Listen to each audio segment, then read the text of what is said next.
Selamat pagi adik-adik. Pada hari ini kita akan mulai perkuliahan kita yang pertama yaitu bab 1 mengenai pendahuluan. Pada bab ini terdiri dari 6 subbab, yaitu diantaranya yang pertama pengertian, yang kedua esensi ilmu alamiah dasar, yang ketiga membangun sikap alamiah dalam perkuliahan ilmu alamiah dasar, yang keempat, sikap ilmiah. Yang kelima, filsafat ilmu alamiah. Dan yang terakhir, manfaat mempelajari ilmu alamiah dasar. Ibu mulai dengan pengertian. Ilmu alamiah dasar yang biasa disingkat dengan IAD itu adalah ilmu pengetahuan alam atau IPA atau Natural Science yang mempelajari tentang gejala-gejala alam sebagai awal proses terbentuknya sebuah konsep atau suatu prinsip yang konkret. Ilmu alamiah dasar hanya mempelajari konsep-konsep dan prinsip-prinsip dasar yang bersifat umum, yang termasuk di dalam ilmu pengetahuan alam atau IAD itu meliputi biologi, fisika, dan kimia. Biologi itu adalah bagian dari ilmu pengetahuan alam yang mempelajari makhluk hidup, baik dari hewan, tumbuhan, sampai ke manusia ya. Mikroorganisme juga termasuk di dalamnya. Kemudian untuk fisika itu bagian atau cabang dari ilmu pengetahuan alam yang mempelajari tentang material atau bahan dan energi. Kemudian untuk kimia, bagian dari ilmu pengetahuan alam yang mempelajari struktur molekul ya, atau rumus kimia dari material tersebut atau dari bahan tersebut. Ya. Ilmu alamiah sebagai hasil perkembangan pola pikir manusia yang terakumulasi dari hasil pengamatan dan pengalaman telah mendorong manusia untuk melahirkan pendekatan kebenaran yang tidak hanya mengandalkan kemampuan rasio belaka, tetapi terdiri dari beberapa sisi. Setidaknya di sini ada 2 dorongan mengenai perkembangan pola pikir manusia yang menghasilkan keilmuan. Yang pertama, dorongan untuk memuaskan diri sendiri. Hal ini sifatnya non-praktis atau teoritis, ya, secara teori. Hal ini dilakukan untuk memenuhi curiosity, ya, rasa keingintahuan ya, dari individu atau manusia tentang hakikat dari alam semesta dan segala isinya. Nah, untuk dorongan yang secara non-praktis atau teoritis ini melahirkan ilmu pengetahuan murni atau pure science. Kemudian dorongan yang kedua yaitu dorongan yang sifatnya praktis, di mana ilmu pengetahuan tersebut dimanfaatkan untuk meningkatkan taraf hidup yang lebih tinggi. Dan selanjutnya disebut applied science atau ilmu pengetahuan terapan atau teknologi. Dua dorongan inilah yang mendasari atau mendorong perkembangan pola pikir manusia sehingga menciptakan ilmu pengetahuan alam. Seandainya ada pertanyaan, kapan ilmu pengetahuan atau IPA itu lahir? Untuk menjawab pertanyaan ini adalah merupakan suatu hal yang cukup sulit. Jadi tidak bisa dijawab secara eksak ya kapan IPA itu lahir. Akan tetapi yang jelas sesuatu dinyatakan sebagai ilmu pengetahuan alam apabila ilmu pengetahuan tersebut pendekatannya bertumpu pada kebenaran yang rasional approach atau kebenarannya tertumpu pada pendekatan secara rasional dan juga empirical approach, jadi pendekatan secara empiris. Secara empiris, jadi dapat dibuktikan secara fakta dengan menggunakan peralatan ilmiah. Seperti itu. Jadi pada dasarnya IPA itu adalah sesuatu ilmu yang berisikan fakta-fakta yang dipelajari secara terstruktur, secara rasional, mudah dimengerti, dan juga dapat dibuktikan secara fakta menggunakan peralatan ilmiah. Demikian pengertian dari ilmu alamiah dasar. Ibu lanjut mengenai esensi atau hakikat daripada ilmu pengetahuan, ilmu alamiah dasar.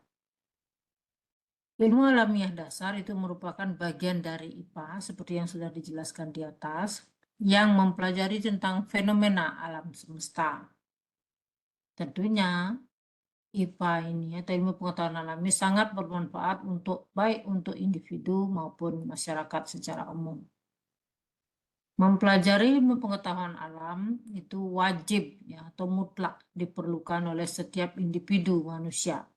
Karena selain memahami pengetahuan mengenai keipaan, juga dapat mengembangkan kepribadian, keterampilan berpikir, serta menanamkan sikap ilmiah dan etika berkehidupan. Proses ilmiah dalam menemukan dan mempelajari IPA dapat mengembangkan kemampuan berpikir manusia. Juga melalui pembelajaran IPA, manusia akan menyadari bahwa keteraturan di alam, adanya keterbatasan, serta memahami bahwa penemuan ilmu pengetahuan dan selanjutnya ilmu pengetahuan alam harus disertai. Jadi pemanfaatannya, pengaplikasiannya harus disertai dengan etika dan estetika. Jadi harus ada etikanya dan juga harus ada estetikanya. Tujuan mempelajari ilmu alamiah dasar itu adalah agar dapat memahami perkembangan penalaran manusia terhadap gejala-gejala alam hingga terwujudnya metode ilmiah yang merupakan ciri khusus dari IPA. Ibu highlight biru agar kalian bisa petik intinya bahwa metode ilmiah atau pembuktian secara ilmiah itu adalah merupakan salah satu ciri khusus dari ilmu pengetahuan alam. Dengan memahami etika ilmiah, maka kemungkinan kejahatan yang dapat dihasilkan dalam percobaan ilmiah dapat dihindarkan. Jadi, karena pada etika ilmiah tersebut dituntut peneliti atau ilmuwan harus mempublikasikan hasil penemuannya kepada masyarakat luas agar dapat dihindari penyalahgunaan atau kejahatan dari penerapannya. Jadi, hal ini diharapkan dapat menghindarkan ya, dampak buruk yang kemungkinan dapat terjadi dari aplikasi atau penggunaan ilmu pengetahuan tersebut terhadap kehidupan di masyarakat. Sehingga penerapan ilmu pengetahuan alam harus dapat memberikan manfaat terhadap keadilan dan kesejahteraan masyarakat. Itu dengan etika ilmiah, maka kita harapkan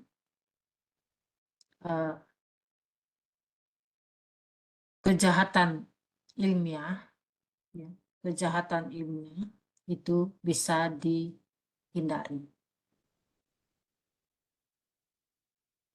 Kita lanjut. Bagaimana membangun sikap ilmiah dalam perkuliahan ilmu alamiah dasar? Sebelum kita masuk bagaimana kita membangun sikap ilmiah, maka kita awali dengan sikap. Apa itu sikap? Sikap merupakan suatu produk dari proses sosialisasi di mana seseorang bereaksi sesuai dengan stimulus yang diterimanya, yang pada umumnya dipengaruhi oleh lingkungan sosial.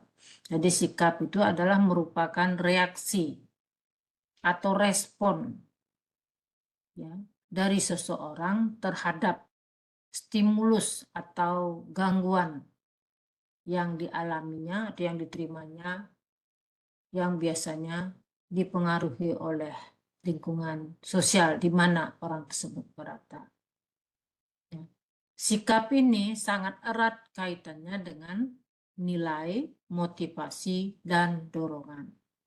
Seperti telah disampaikan di atas bahwa di samping memahami ilmu pengetahuan alam dan teknologi serta lingkungannya, perkuliahan ilmu alamiah dasar itu bertujuan untuk menanamkan yang pertama, menanamkan sikap ilmiah. Yang kedua, sikap positif. Yang ketiga, sikap orang yang berjiwa ilmiah. Sikap ilmiah tadi sudah dijelaskan di awal bahwa ilmiah artinya sesuatu itu harus berdasarkan fakta atau harus bisa dianalisis dengan menggunakan metode ilmiah. Kemudian sikap positif itu adalah merupakan efek penyerta atau nurturing effect dari proses-proses pembelajaran. Jadi sesuatu yang kita pelajari dan memberikan respon sikap yang positif terhadap pembelajaran. Sikap ilmiah sama pentingnya dengan hasil belajar yang lain seperti pengetahuan dan keterampilan berpikir. Kemudian tujuan yang ketiga yaitu menanamkan orang yang berjiwa ilmiah. Itu adalah orang yang memiliki 7 macam sikap ilmiah. Sikap apa saja yang termasuk sikap ilmiah tersebut? Yang pertama, sikap ingin tahu, curiosity. Sikap yang kritis, terbuka, objektif, rela menghargai karya orang lain, berani mempertahankan kebenaran, dan menjangkau ke depan. Kompetensi yang dibangun ini dapat membawa mahasiswa menjadi pembelajar seumur hidup, di mana mahasiswa itu sendiri sadar bahwa mereka mampu belajar dan bertanggung jawab atas pencapaian akademik. Pengembangan sikap dalam pembelajaran ini sesuai dengan 2 dari 5 pilar pendidikan yang dicanangkan oleh UNESCO, yaitu learning to be and learning to live together. Ya, mempelajari sesuatu ya, untuk menghadapi sesuatu, kemudian learning to live together, belajar bisa hidup berdampingan. Lebih lanjut juga Delors mengungkapkan bahwa education must contribute to the all-around development to its individual mind and body, intelligence, sensitivity, aesthetic, sense, personal responsibility, and spiritual values. Jadi, education, pendidikan, ya, atau proses pembelajaran itu harus memberikan sumbangan kepada pengembangan masing-masing pola pikir atau pemikiran secara individu,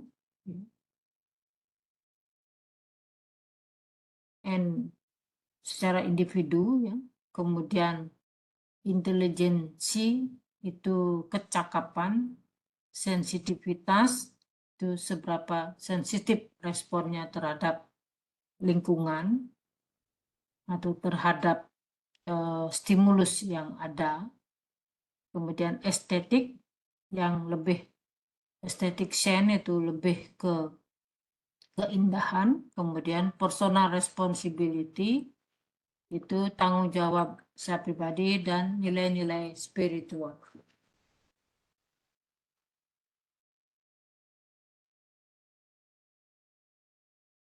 Berikutnya, Ibu lanjut dengan sikap ilmiah. Salah satu tujuan mempelajari IAD itu menanamkan sikap ilmiah. Ya, sudah di depan ditekankan berkali-kali ya, bahwa salah satunya bertujuan untuk menanamkan sikap ilmiah. Sikap ilmiah yang harus dimiliki oleh seorang ilmuwan, ya, itu adalah yang pertama jujur. Sebagai ilmuwan wajib melaporkan hasil pengamatan atau hasil penelitian secara objektif. Jadi sesuai dengan pelaporannya itu sesuai dengan ya data yang diperoleh, ya, tidak dibuat-buat atau tidak diedit datanya, ya. Jadi objektif, ya. Sehingga kalau sudah dijelaskan secara atau disampaikan atau dilaporkan secara objektif, maka terbuka bagi peneliti lain itu bisa melakukan pengulangan. Jadi kalau di peneliti lain ingin melakukan pengulangan, maka hasilnya akan sama dengan apa yang sudah kita lakukan sebelumnya. Kalau tidak sama, paling tidak trennya, ya, kecenderungannya atau pola yang didapatkan itu sama. Seperti itu. Kemudian sikap ilmiah yang kedua itu adalah terbuka. Terbuka, seorang ilmuwan mempunyai pandangan yang luas, terbuka, bebas dari praduga. Ia tidak memperoleh buah pikirannya dari dugaan.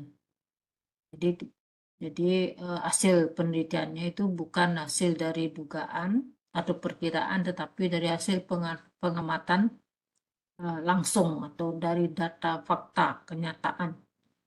Ia akan terus mendapatkan kebenaran dengan prosedur ilmiah dan membuka diri bagi pihak lain untuk menguji dan mengkritik kebenarannya atau selalu menghargai kebenaran orang lain. Jadi terbuka, ya. Jadi mempunyai pandangan luas dan menerima pendapat orang lain. Toleran. Seorang ilmuwan tidak merasa bahwa dirinya paling benar. Bahkan ia bersedia mengakui bahwa orang lain mungkin lebih benar. Untuk menambah ilmu pengetahuan, ia bersedia belajar dari orang lain, belajar dari orang yang lebih memahami atau lebih ahli di bidangnya. Membandingkan pendapatnya dengan pendapat orang lain, ia memiliki tenggang rasa. Jadi tenggang rasa, toleran atau sikap toleran yang tinggi, jauh dari sikap angkuh. Jadi toleran, bisa hidup berdampingan, bisa menerima pendapat orang lain yang berbeda dengan kita, atau bisa mengakui atau bersedia mengakui kalau hasil penelitian orang lain itu mungkin lebih benar dibandingkan dengan hasil pengamatan yang kita peroleh. Sikap ilmiah yang keempat itu skeptis. Skeptis itu merupakan sikap dengan kehati-hatian dan kritis dalam memperoleh informasi. Ya, tidak sinis, tetapi meragukan kebenaran informasi sebelum teruji yang didukung oleh data fakta yang kuat. Sehingga dalam membuat pernyataan, keputusan atau kesimpulan tidak keliru. Jadi, sikap skeptis itu merupakan sikap yang mencari kebenaran suatu kesimpulan. Jadi, harus berdasarkan fakta, bukan berdasarkan kebenaran informasi yang meragukan atau belum teruji atau belum didukung oleh data atau fakta yang kuat. Itu skeptis. Ya. Sikap mencari kebenaran suatu kesimpulan berdasarkan data dan fakta. Sikap ilmiah yang kelima, optimis. Berpengharapan baik dalam menghadapi segala sesuatu, tidak putus asa, dan selalu berkata, beri saya kesempatan untuk berpikir dan mencoba mengerjakannya. Jadi optimis. Sudah berusaha, pasti berhasil. Kemudian sikap ilmiah yang keenam, pemberani. Seorang ilmuwan harus memiliki sikap pemberani dalam menghadapi ketidakbenaran, kepura-puraan, penipuan, kemunafikan, dan kebatilan yang akan menghambat kemajuan. Ya, itu sikap pemberani, ya, berkenaan dengan kebenaran, karena asal berani saja ya. Sikap keberanian ini banyak dicontohkan oleh para ilmuwan seperti Kopernikus, Galileo, Socrates, Bruno, dan lain-lainnya. Tuliskan beberapa saja. Kopernikus dan Galileo, sikap pemberani apa yang mereka miliki? Kopernikus dan Galileo ini diasingkan oleh penguasa. Karena dengan berani menentang konsep bumi sebagai pusat tata surya, matahari dan benda lainnya berputar mengelilingi bumi, geosentris. Dan dia mendeklarasikan justru mataharilah yang menjadi pusat tata surya bumi dan planet lainnya berputar mengitari matahari, heliosentris. Inilah yang benar teorinya sekarang. Jadi bukan matahari yang mengelilingi bumi, tetapi matahari diam dan bumi mengelilingi matahari. Seperti itu. Ya. Nah, Socrates memilih mati racun, minum racun daripada harus mengakui sesuatu yang salah. Bruno tidak takut dihukum mati dengan cara dibakar demi mempertahankan kebenaran. Ini silakan dibuka. Ya, Ibu sempat menuliskan secara garis besar ya. Socrates itu adalah seorang filsuf Yunani kuno yang dikenal karena kebijaksanaan dan ketegasannya dalam mencari kebenaran. Telah menjadi ikon perjuangan untuk prinsip-prinsip moral dan keadilan. Ya, salah satu momen yang paling terkenal dalam sejarah hidupnya itu adalah dia memilih untuk menerima hukuman mati dengan meminum racun yang dijatuhkan oleh penguasa Athena pada saat tersebut. Seperti itu.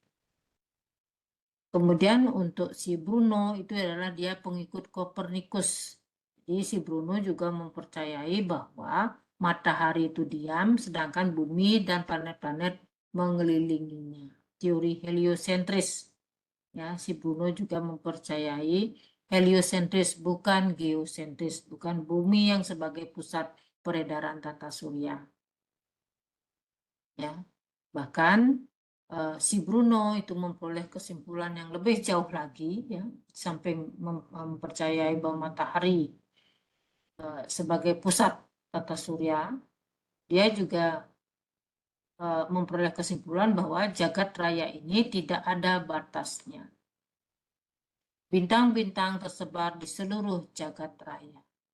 Nah, karena keberaniannya tersebut, maka keberanian mendeklarasikan atau menyatakan pendapatnya yang bertentangan dengan keyakinan penguasa pada saat itu, maka Bruno dianggap sebagai orang yang kesurupan dan kemasukan setan dan dihukum dengan cara dibakar hidup-hidup hingga mati. Seperti itu ya. Itu salah satu sikap ilmiah, yaitu pemberani. Ya, seorang ilmuwan harus berani mempertahankan dan memiliki sikap pemberani dalam menghadapi ketidakbenaran, kepura-puraan, penipuan, atau kemunafikan. Demikian juga sikap pemberani yang ditunjukkan oleh Marie Curie. Ini seorang fisikawan medis, seorang fisikawan ya, dan juga kimiawan. Dia menemukan zat radioaktif. Zat radioaktif itu adalah satu zat atau material yang bisa memancarkan radiasi. Radiasi itu suatu energi gelombang elektromagnetik yang memiliki energi yang sangat tinggi, yang bisa menembus tubuh kita dan merusak partikel-partikel atau atom-atom penyusun tubuh kita, sehingga bisa menyebabkan salah satu yang namanya penyakit kanker. Kalian mungkin sudah tahu, ya, sudah pernah mendengar apa itu penyakit kanker ya. Jadi penyakit di mana disebabkan oleh pertumbuhan sel-sel yang ganas yang tidak terkendali. Ya, sehingga sel-sel sakit tersebut, sel-sel yang tumbuh ganas tersebut memakan sel-sel tubuh kita yang sehat. Sehingga lama-kelamaan pada akhirnya kematian yang tidak bisa diobati seperti itu. Marie Curie itu mengalami hal tersebut karena dia mempelajari atau menemukan zat radioaktif, dia mempelajari terus, dan pada saat mempelajari tersebutlah zat radioaktif ini istilahnya tubuhnya terpapar, jadi dia juga kena radiasi dari zat radioaktif yang dia pelajari.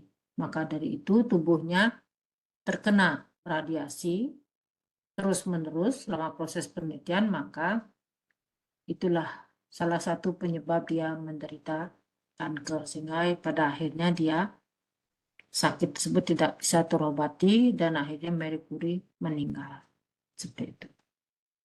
Nah, sikap ilmiah yang ketujuh yaitu kreatif. Ilmuwan dalam mengembangkan ilmunya harus kreatif. Seperti salah satunya, contoh ya, Louis Alfari, itu ilmuwan fisika Berkeley, ia seorang pemain golf. Karena dia ilmuwan fisika dan pemain golf, maka dia dengan kreativitasnya, dengan secara kreatif, dia membuat alat ya, atau analisator istilahnya, atau stroboskop, alat yang bisa memprediksi bagaimana caranya memukul bola golf agar tepat jatuh di sasaran. Jadi untuk meningkatkan cara bermain golf. Kemudian alat itu dihadiahkan kepada Presiden Eisenhower yang juga pemain golf, dan sejak itu ia memegang paten untuk pembuatan alat tersebut. Paten itu adalah bentuknya sertifikat ya, itu hak yang dimiliki oleh seorang ilmuwan karena dia hasil karyanya ya menemukan sesuatu atau menemukan suatu teori baru ya, dan teori baru itu memang belum pernah ada dan itu bisa memperbaiki cara hidup kita, makanya itu biasanya dicatatkan ya ke namanya untuk paten. Untuk saat ini ya, untuk menghargai kreativitas ilmuwan atau hasil-hasil penelitian atau penemuan-penemuan yang diperoleh dalam meningkatkan kesejahteraan manusia, maka biasanya ilmuwan-ilmuwan tersebut mendapatkan penghargaan Nobel atau hadiah Nobel, seperti yang pernah diterima oleh keluarga Curie untuk fisika dan kimianya. Marie Curie dia meraih Nobel. Ya.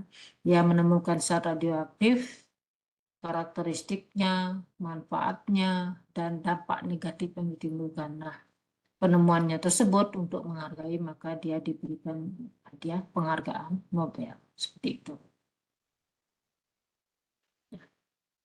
Berikutnya, setelah sikap ilmiah, adik-adik sudah pahami, lalu kita masuk ke filsafat.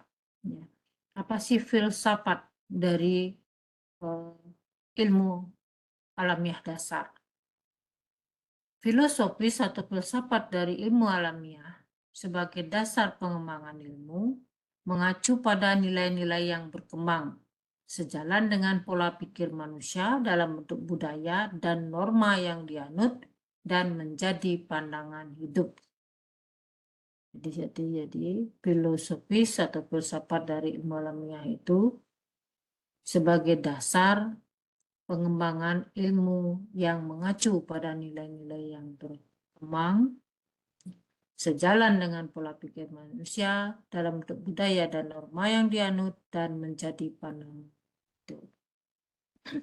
Ada 3 dasar filsafat ilmu alamiah. Jadi ada 3 dasar filsafat atau filosofis ilmu ilmiah. Yang pertama, vitalisme. Vitalisme itu merupakan suatu doktrin. Doktrin itu kalau orang hukum menyebutkan suatu bahkan hukum ya, atau suatu teori atau konsep hidup yang menyatakan adanya kekuatan di luar alam. Bahwa vitalisme itu adalah suatu doktrin atau kepercayaan yang menyatakan bahwa ada kekuatan di luar alam. Jadi selain alam semesta itu ada kekuatannya. Kekuatan tersebut memiliki peranan yang esensial, sangat mendasar dalam mengatur segala sesuatu yang terjadi di alam semesta ini. Seperti kita sebut misalnya Tuhan. Ya. Pendapat ini ditentang oleh beberapa orang karena dalam ilmu ilmiah dikatakan bahwa segala sesuatunya itu harus dianalisis berdasarkan eksperimen. Jadi berdasarkan data, berdasarkan fakta. Atau harus sesuai, harus bisa diuji dengan metode ilmiah. Begitu. Ya.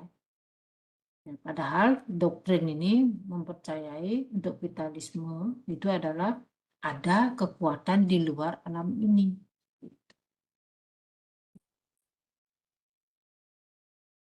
Filsafat yang kedua itu mekanisme atau sering disebut dengan filsafat hukum alam. Mekanisme ini adalah suatu penyebab segala gerakan di alam semesta ini yang dikarenakan oleh hukum alam atau nature of law, misalnya fisika atau kimia. Paham ini menganggap bahwa gejala pada makhluk hidup secara otomatis terjadi hanya berdasar peristiwa fisika kimia belaka. Jadi tidak ada kekuatan di luar alam yang percaya di sini. Ya, dia hanya percaya pada hukum alam berdasarkan fakta, kenyataan yang dia lihat ya. Pandangan ini menyamakan gejala pada makhluk hidup dengan gejala benda tidak hidup, sehingga perbedaan hakiki tidak ada. Jadi antara makhluk hidup dan tidak hidup itu tidak terlalu berbeda, disamakan sama untuk mekanisme ini. Dengan demikian dapat menghanyutkan manusia ke pandangan materialisme yang senyata pada ateis, tidak percaya pada Tuhan, ya. Percaya pada apa yang dia lihat di materialisme. Nah, filsafat yang ketiga itu ada agnotisme. Agnotisme itu adalah paham yang tidak mempedulikan adanya kekuatan di luar alam. Sang pencipta tidak peduli, dia Tuhan yang maha kuasa, disebut Tuhan. Sang pencipta disebut Tuhan atau yang maha kuasa atau elan vital, yang barat menyebutnya. Ya. Penganut paham ini hanya mempelajari gejala alam semesta. Jadi tanda-tanda yang muncul pada alam semesta. Itu yang dipercaya oleh orang-orang atau filsafat atau ilmuwan yang menganut paham agnotisme. Paham ini akan menggiring manusia bersikap sekuler seperti banyak yang dianut oleh ilmuwan barat. Jadi, dia percaya pada apa yang dia lihat. Sedangkan di Indonesia itu menjunjung tinggi falsafah atau filsafat Pancasila. Filsafat Pancasila paham sangat cocok dikatakan menjembatani dari dua aliran atau dua filsafat di atas yang menyatakan bahwa alam dan hukumnya terjadi karena ciptaan Tuhan dan proses selanjutnya menurut filsafat mekanisme atau hukum alam. Jadi, hukum alam itu adalah sama dengan hukum Tuhan, dapat dilihat dari kehidupan makhluk hidup dari awal sampai akhir. Jadi filsafat Pancasila ini bisa menjembatani filsafat vitalisme yang percaya dengan yang menyatakan bahwa adanya kekuatan di luar alam atau Tuhan yang di situ. Sedangkan mekanisme hanya percaya pada gejala-gejala alam yang bisa diamati, atau gejala materialisme atau ateis, tidak percaya Tuhan, percaya pada alam semesta dan hukum-hukum alam. Nah, sedangkan agnotisme itu keduanya masuk, ya, percaya pada hukum alam dan percaya pada bahwa ada sesuatu di luar alam semesta, yaitu Sang Pencipta atau Tuhan. Nah, berikutnya,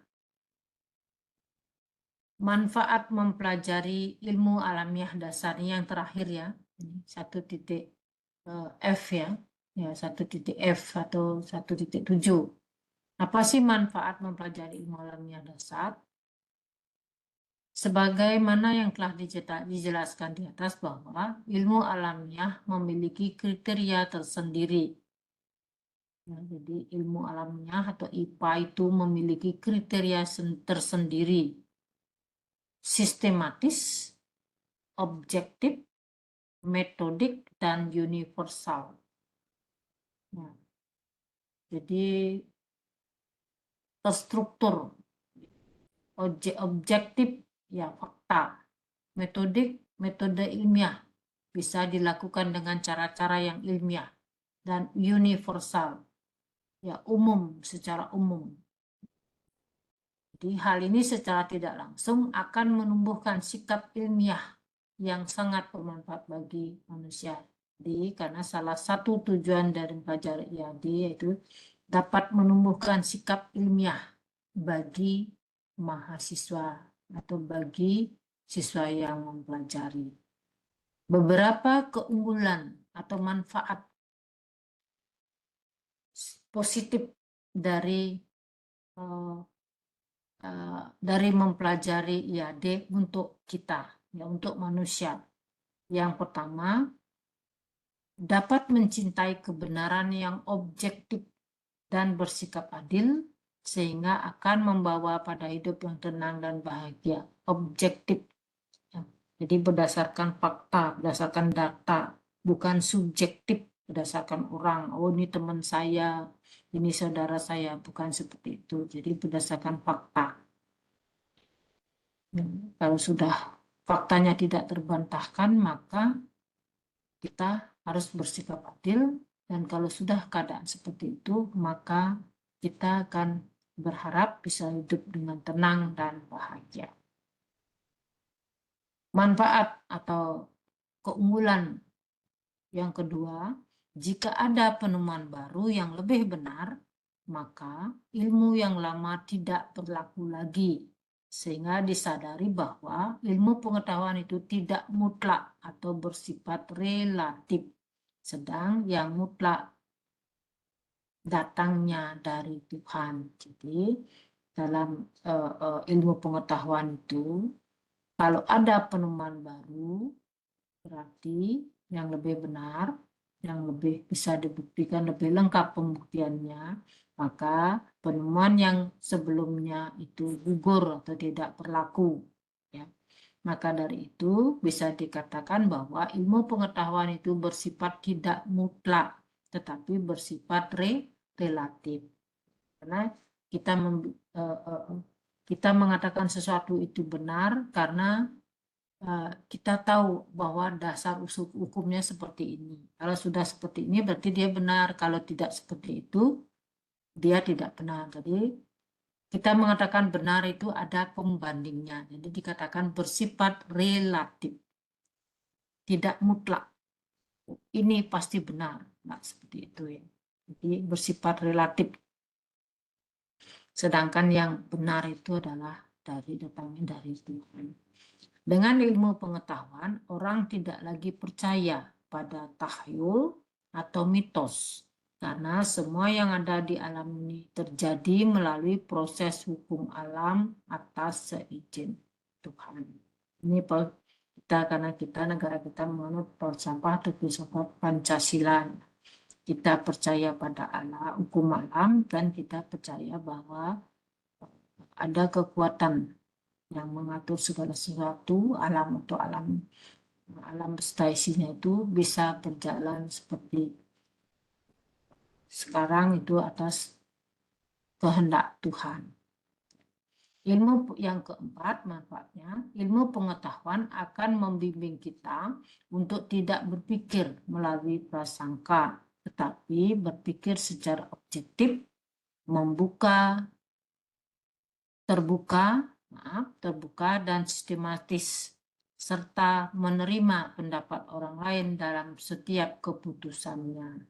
Jadi inilah manfaat mempelajari ilmu alamiah dasar, sehingga adik-adik memiliki sikap ilmiah. Sikap ilmiah yaitu sikap-sikap yang berdasarkan pada kebenaran fakta dan bisa dibuktikan dengan menggunakan metode-metode ilmiah seperti itu. Ya, demikian Ibu bisa sampaikan untuk materi pendahuluan di sini, sehingga adik-adik paham mengenai apa itu ilmu alamiah dasar, kemudian esensinya, esensinya apa, kemudian bagaimana bisa membangun sikap ilmiah dalam perkuliahan ilmu alamiah dasar, karena salah satu ciri dari ilmu alamiah dasar itu adalah sikap ilmiah, ya, yang nantinya bisa adik-adik tumbuhkan.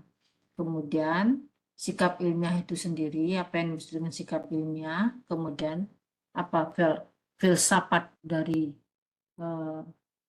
ilmu alamiah dasar, kemudian apa manfaat dari ilmu alamiah, mempelajari ilmu alamiah dasar.